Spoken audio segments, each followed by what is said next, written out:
Palermo, 1887. The air on the promenade was as thick as olive oil and as bitter as ash. Don Vincenzo Rizzo, a silver-haired patriarch with a face carved by wrinkles like old maps of past battles, watched the setting sun dye the Tyrrhenian Sea the color of blood. His top hat and dark tailcoat were impeccable.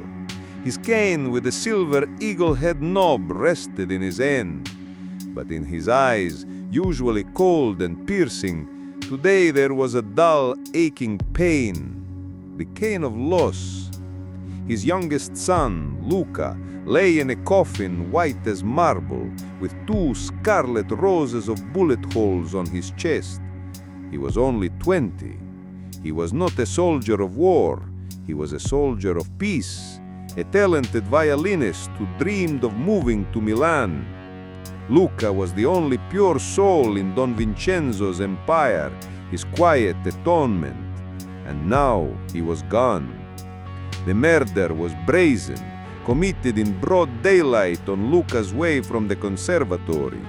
It was a challenge, and this challenge was undoubtedly thrown down by Celestino the Hammer Barbieri, a young and hungry capo from a neighboring district whose ambition stretched beyond the old ways and the concepts of honor. But Don Vincenzo did not call his men for war. He called only 2.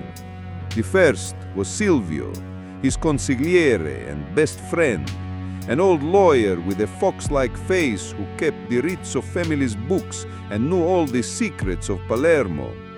It was he who had found Luca's body. The second was Riccardo, Don Vincenzo's brother, a coarse, scarred man whose hands smelled of gunpowder and blood. It was he who, 30 years ago, with a Colt in his hand, had carved their path to power.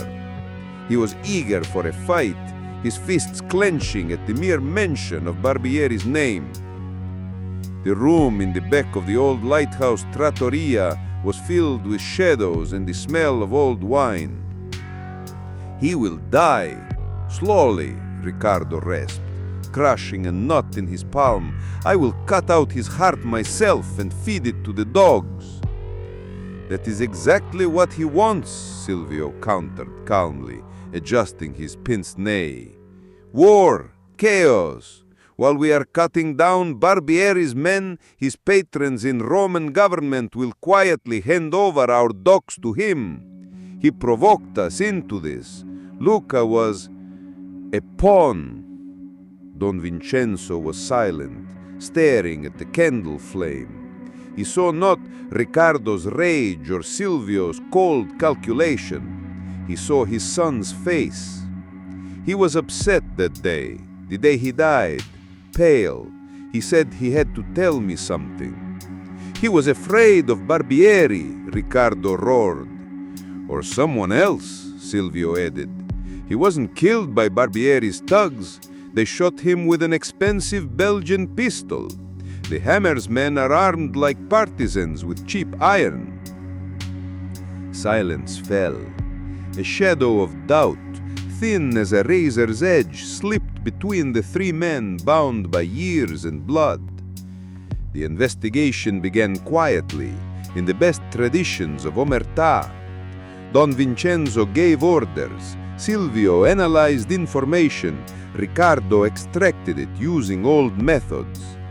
But with each day, the noose of suspicion tightened not around Barbieri, but around themselves. It turned out that Riccardo had secretly met with Barbieri's people a week before the murder, at an old winery owned by the Rizzo family. He explained it simply. He wanted to negotiate a truce to protect his nephew. "I wanted to do what was best, Vincenzo, for the family." Silvio, digging through the books, discovered strange discrepancies. Large sums of money disappearing into nowhere in recent months. Money that could have been payment for a hitman or bribes to Rome. When he cautiously hinted at this to the Don, He just stared grimly at the wall. The agony lasted a week. The trust that cemented their brotherhood was cracking. Riccardo increasingly looked at Silvio with hatred, accusing him of cowardice and betrayal. Silvio, in return, threw sharp, poisonous glances at Riccardo, hinting at his stupidity and impulsivity. Finally, Don Vincenzo summoned them again to the same room. He looked 20 years older. On the table in front of him lay a crumpled note found in a secret pocket of Luca's jacket, his last unsent letter. Luca wasn't afraid of Barbieri. Don Vincenzo's voice was quiet and terrible. He fell in love with a girl from the Nucciardi family. Riccardo gasped. The Nucciardi were old allies of Barbieri. The love of children from rival clans was a plot for a Shakespearean tragedy under the hot Sicilian sun. He wanted to run away with her, Don Vincenzo continued, and his hand gripped the cane so hard that his knuckles turned white. But he was honest, too honest for our world. He came to me to tell the truth, to ask for my blessing. A dead silence hung in the room. "Which of you knew?"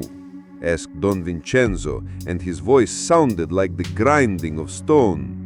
"Which of you knew about his love and his decision to come to me?" Riccardo paled. Silvio lowered his eyes. I saw them together," Riccardo whispered. "I told him to break it off. I threatened to tell you, for his own good, for the family's honor." "And you, Silvio," the Don turned to him. "He came to me for advice as a lawyer." Silvio's voice trembled. "I told him that by our laws it was madness. I said your anger would be terrible. I urged him to remain silent. I thought I was shielding you both from pain." Both knew. Both hid it. Both, in their own way, pushed him toward that fateful conversation with his father. And someone learning of the impending confession decided to prevent it. Forever. To avoid shame for the family, or to provoke a war in which they could grab their own peace. Don Vincenzo arose. He was not an old man broken by grief, but a judge, an ancient, merciless judge. "You are both guilty," he said in an icy tone, "not of his death, but of making it possible. You forgot what family means. You thought about rules, money, and honor, but not about his heart.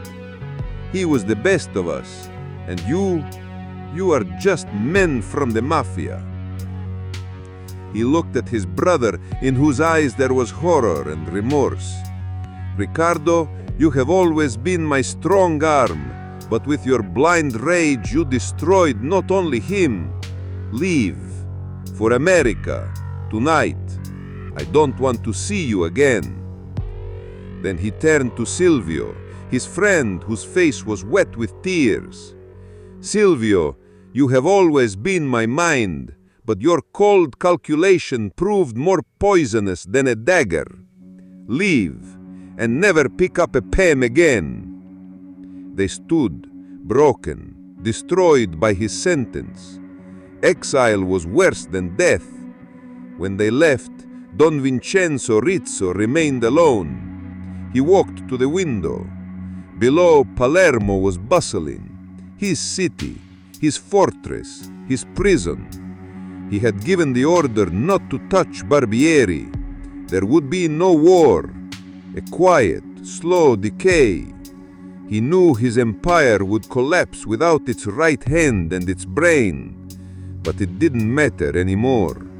He had lost. Not to the hammer Barbieri, not to greedy politicians. He had lost to himself, to his own world, to his own laws that had destroyed the only pure and real thing in his life.